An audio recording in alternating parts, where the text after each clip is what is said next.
All right, so gonna be doing another comic review from a book sent to me by my friend Chris. Thank you as always, brother. And today we're going to be talking about Immortal Thor, the death of the Immortal Thor. This is the fifth and final volume of Al Ewing's Immortal Thor series, and yeah, um, this is, as I've talked about throughout this comic, is that essentially what Immortal Thor is, according to Al Ewing, is Act One of his Thor run. It's basically just the overarching story of what he want of his Thor run. Mortal Thor is the start of Act Two. So I'm curious how it's all going to end with Act Three, and I wonder how long they're going to keep the Mortal Thor, especially how they end this comic. That's what's interesting. What's interesting to me is that um, I'm very curious to see where we go with the Mortal Thor, especially like how this comic ends.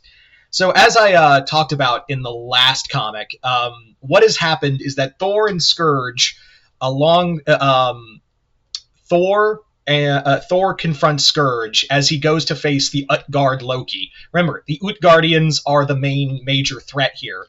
Tornos, the Utgard Thor, is gone, but Utgard Loki is still a major threat to mankind. So Thor, when he was last left, he saw a visage of his death, which is still Thanos. Remember, this is taking a lot from like I said before, Al Ewing is continuing plot lines that were left behind by Donny Cates because he had suffered an accident, was unable to continue his Thor run.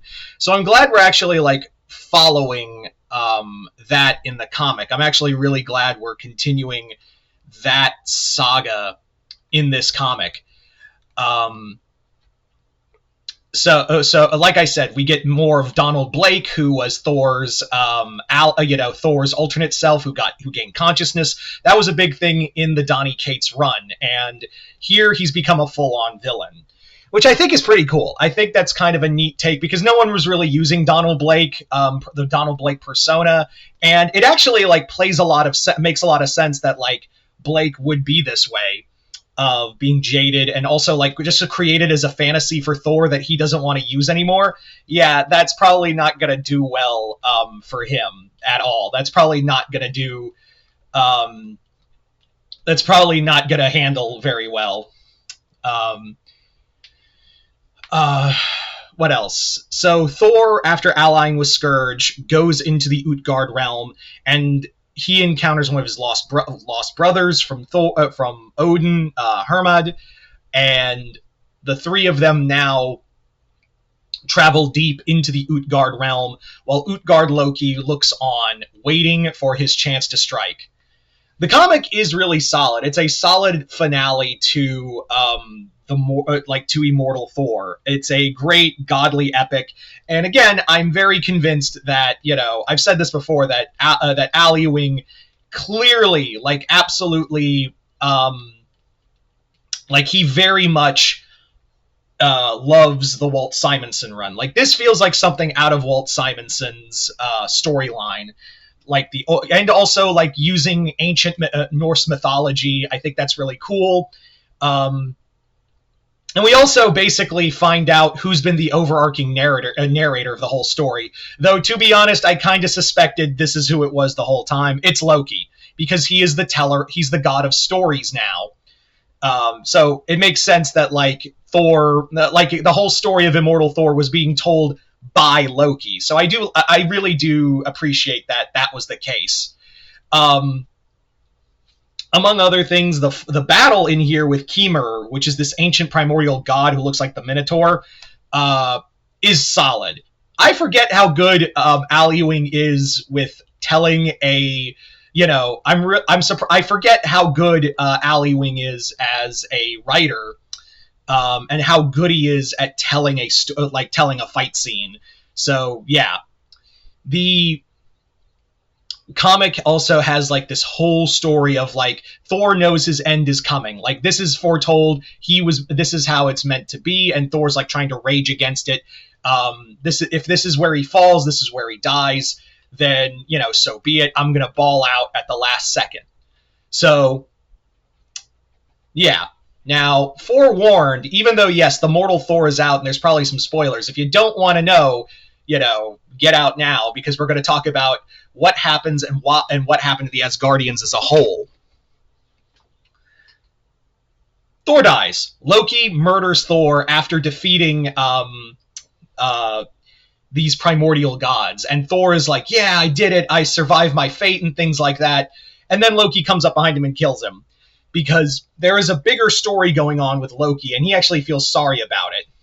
So in a moment of pure rage, Scourge, who was told to protect the Black Bridge that led to the Utgardian realm, he destroys it and falls deep into into a deep dark void, which I'm pretty sure that's not the end of him.